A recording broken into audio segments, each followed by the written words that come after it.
Marc, qu'est-ce que tu penses de Invest Dubaï? Marc, est-ce que tu vas investir sur Invest Dubaï? Dis-nous ce que tu en penses, s'il te plaît. Bon les gars, vous m'avez saoulé sur Invest Dubaï. J'ai encore reçu 3 emails ce matin. J'ai reçu des messages privés sur Telegram. J'ai reçu sur le club Telegram, ça arrête pas de discuter de Invest Dubaï. Vous voulez avoir mon avis sur Invest Dubaï? Vous allez avoir mon avis. J'ai été voir la vidéo.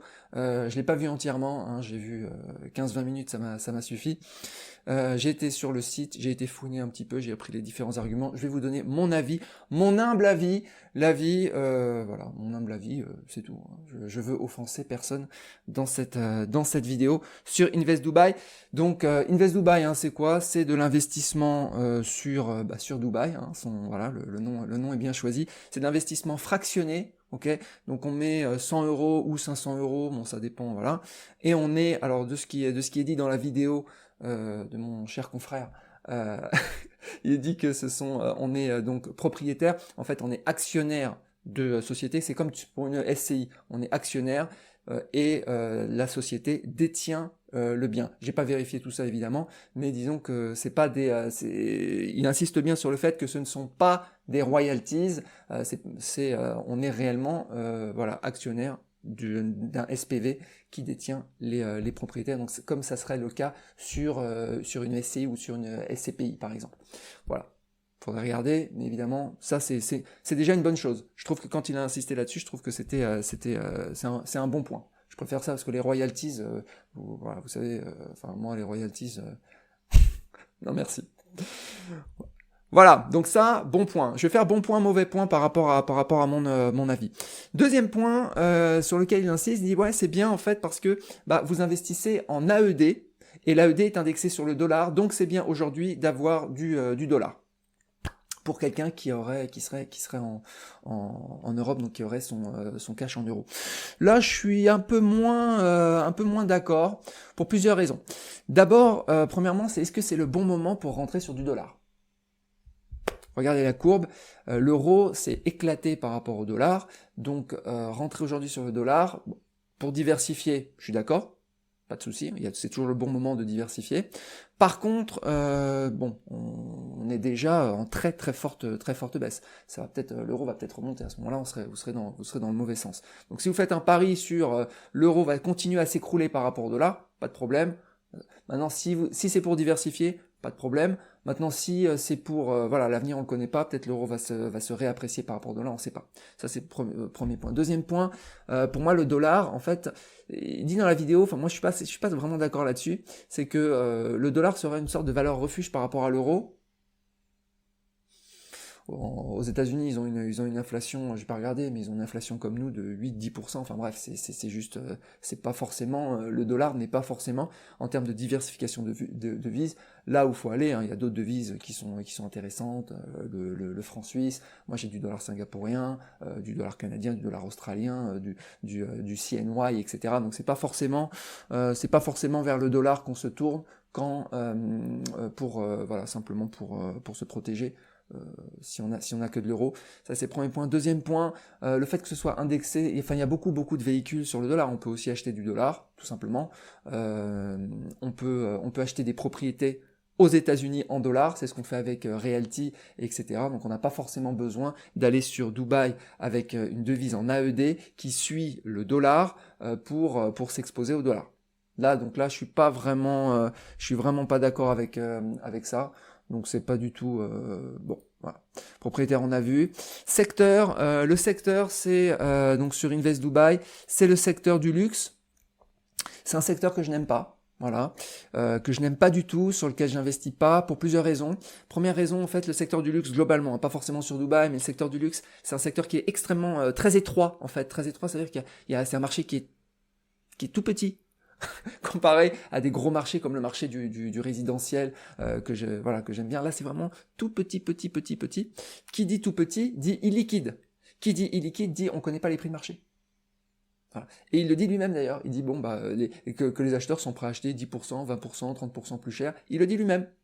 Sauf que le problème c'est que il y a un risque de surévaluation. C'est-à-dire que aujourd'hui vous avez des prix, le prix à Dubaï, il le met prix moyen $4000. Il dit aussi dans sa vidéo en fait que ils vendent beaucoup plus cher.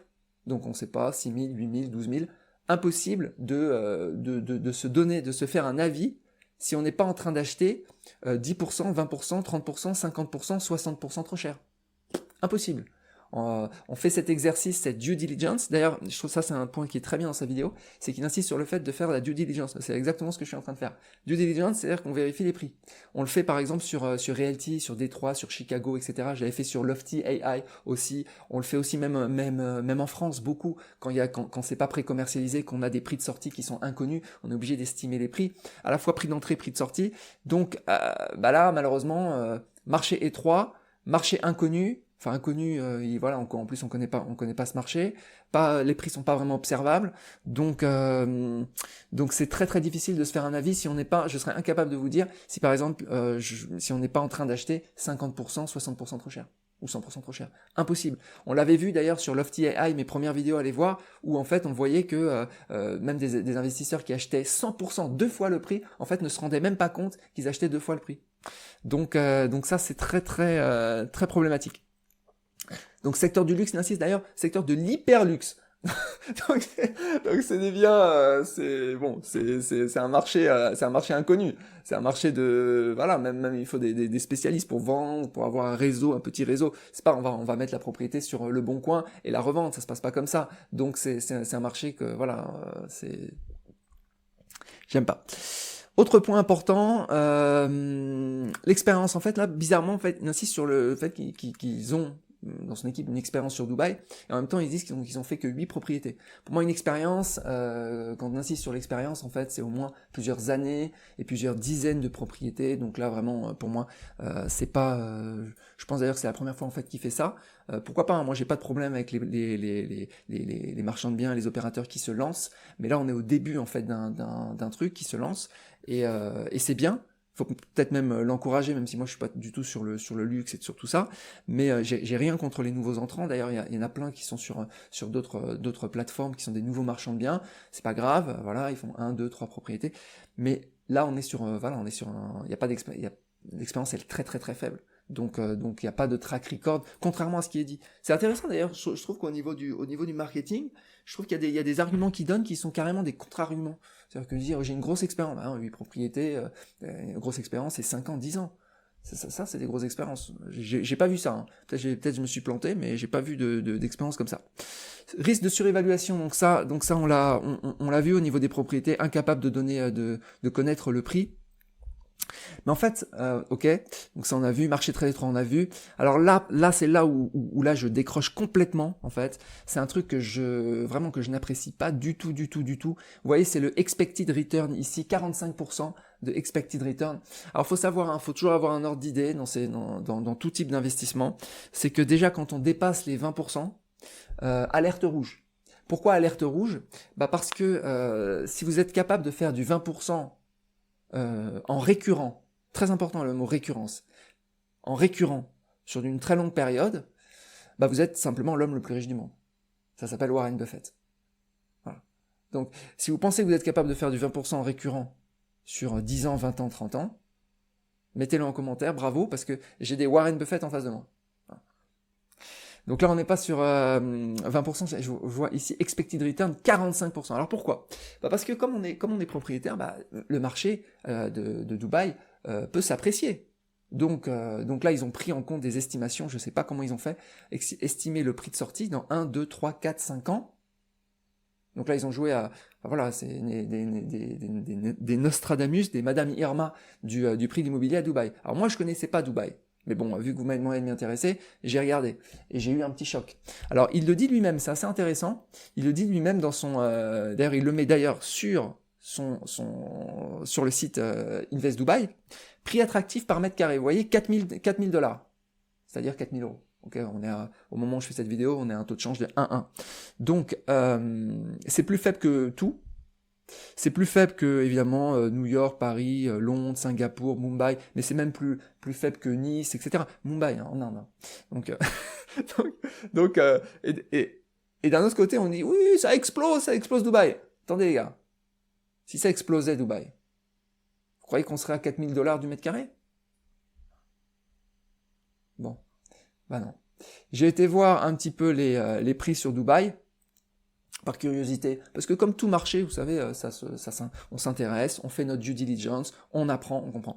En fait, le marché à Dubaï, le marché de l'immobilier à Dubaï, est en baisse catastrophique depuis 2014. Voilà. Donc c'est pas moi qui le dis, hein. Vous allez regarder les chiffres. Là, je suis sur Global Property Guide. Vous voyez l'évolution des prix ici. Depuis 2014, ça s'effondre. Voilà. C'est pas que ça stagne, hein. Ça ne fait que baisser. Ouais, je vous montre la courbe. Comme ça, vous allez. Après, je vous montre la courbe des rendements chaque année. Donc chaque année. Donc voilà. Donc là, vous voyez, ça a perdu presque 45% depuis 2014. Depuis presque 10 ans. Imaginez en 10 ans, Paris fait plus 70%. Bon bah Dubaï, lui en 10 ans, alors qu'il y a vraiment le boom économique, tout le monde a envie de venir à Dubaï. Ouais, Dubaï c'est génial. Ah, c'est tellement génial que le marché immobilier, Dubaï, hein, vous voyez ici, c'est en rouge. J'ai été surpris, hein, moi aussi, parce que je pensais que Dubaï, tout le monde me disait Dubaï. Bon bah Dubaï, on passe de 300 à 200. Voilà, faites vos calculs. Alors je vous montre un petit peu, il y avait une courbe qui était assez intéressante aussi. Un peu plus haut, je sais pas si je vais la retrouver. Voilà. Donc ça, c'est la courbe des pourcentages chaque année. Donc vous voyez qu'avant 2000, donc on est en négatif, c'est que chaque année on fait négatif, en 2011, 2012, là on a une explosion en fait entre 2011 et 2014, et à partir de 2014, vous voyez, on n'a que des rendements négatifs. On est en dessous de zéro. C'est-à-dire chaque année, vous faites, vous voyez, moins 4, moins 10, moins 15% sur votre immobilier. Je vous rappelle quand même que ici il y a du plus 45, donc c'est difficile. Je pose des questions quand même. On ne sait pas, hein, ça peut monter, ça peut exploser à la hausse, hein, c'est sûr, mais c'est un pari. C'est-à-dire qu'on ne connaît pas l'avenir. Je ne connais pas l'avenir, mais ce que je sais, c'est que malgré le boom de Dubaï, les prix ne font que baisser à Dubaï, les prix d'immobilier. Donc il y aurait quelque chose à analyser très sérieusement là-dessus et faire peut-être des vidéos encore plus avec des spécialistes pour comprendre ce qui est en train de se passer. J'ai une petite idée. En fait, d'ailleurs, il en parle, il prononce le mot magique overconstruction, surconstruction, comme on a aussi, comme j'ai pu rencontrer en Asie sur des villes, pareil comme Kuala Lumpur, ou bien sur des villes comme Bangkok, etc., où on est vraiment, c'est le même problème, c'est-à-dire qu'ils construisent tellement que les prix d'immobilier, pas top.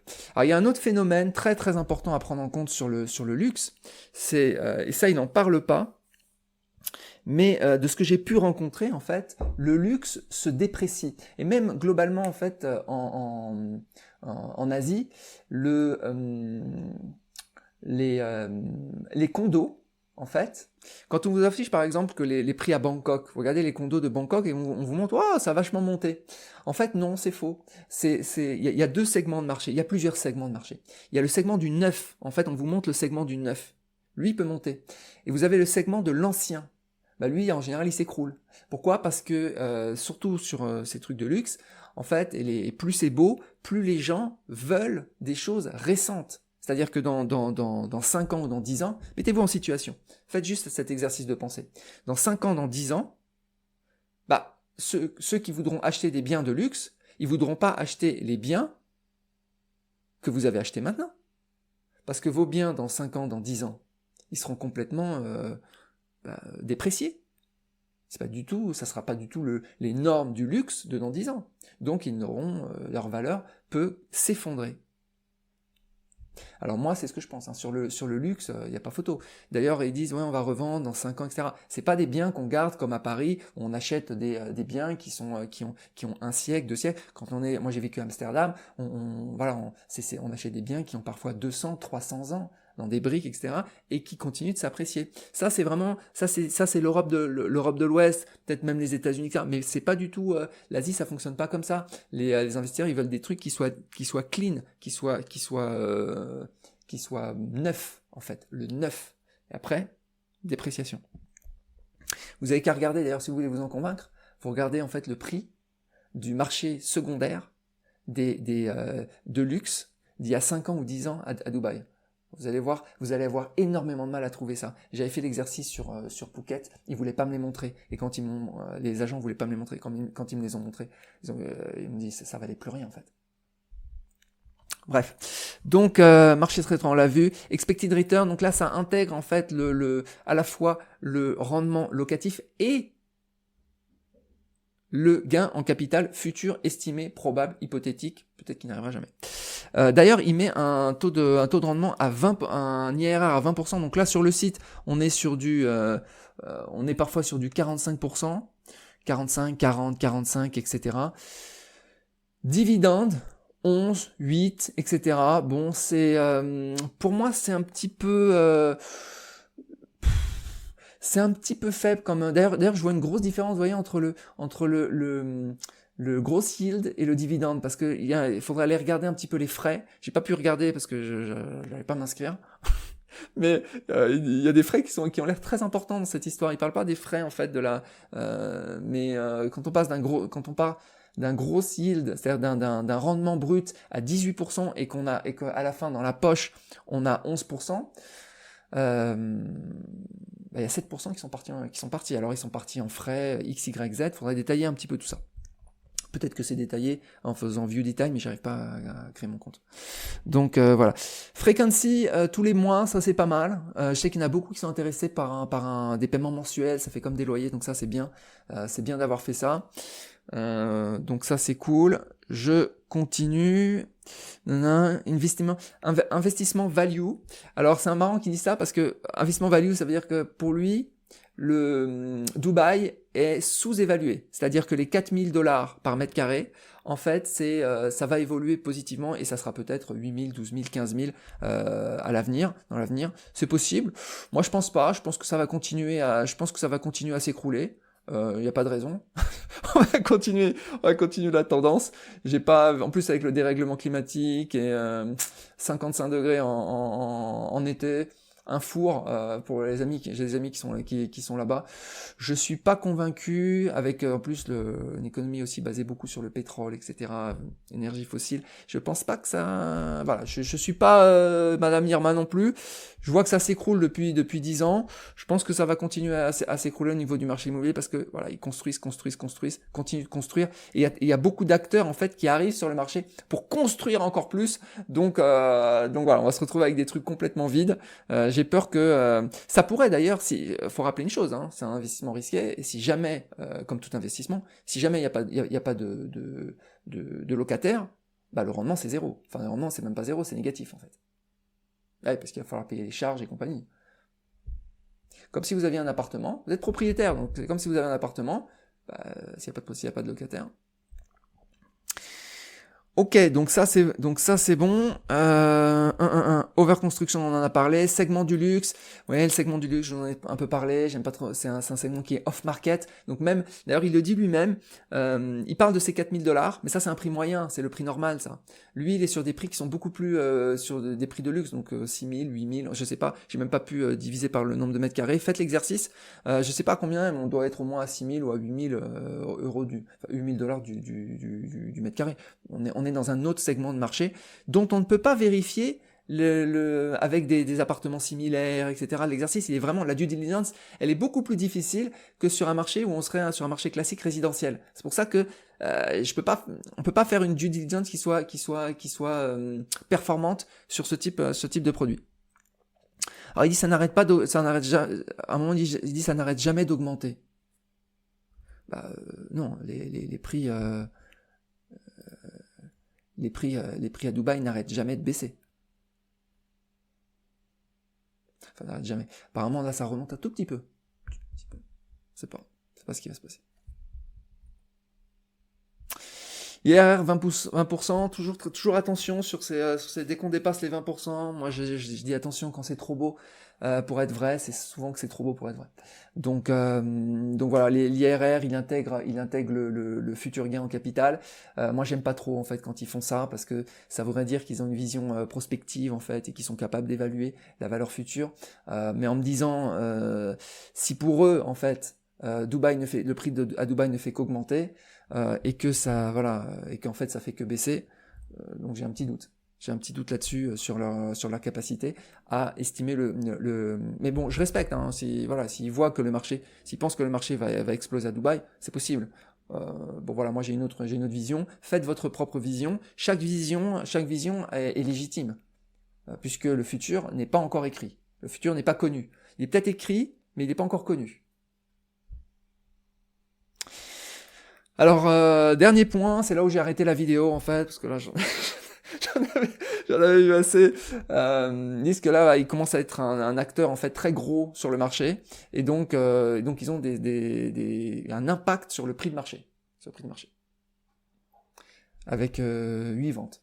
Alors je sais pas si c'est 8 ventes, hein, j'ai cru comprendre qu'il y avait 8 ventes, mais même s'il y avait 20 ventes, je pense pas qu'on arrive à impacter un marché avec une vingtaine de ventes. Imaginez, hein, vous faites une 8 ventes, ou 10 ventes, ou 20 ventes sur Paris. Je pense pas que vous allez... Alors je sais pas, il a l'air d'avoir plus, hein. Si je compte 1, 2, 3, 4, 5, 6, 7, 8, 9, 10, 11, 12, 13, 14, 15, 16, 17, 18, 19... Voilà, 20 propriétés financées.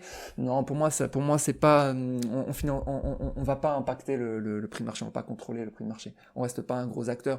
C'est comme ceux qui pensent sur Realty, on a acheté plein de propriétés sur Détroit. Même si on a acheté plein de propriétés, on est encore loin d'impacter le prix de marché sur Détroit. Ça reste des villes avec des millions de personnes, avec des centaines, des milliers de transactions par an, donc c'est pas avec 20 ou 30 ou 100 transactions qu'on va arriver à impacter quoi que ce soit. Donc là j'ai arrêté la vidéo.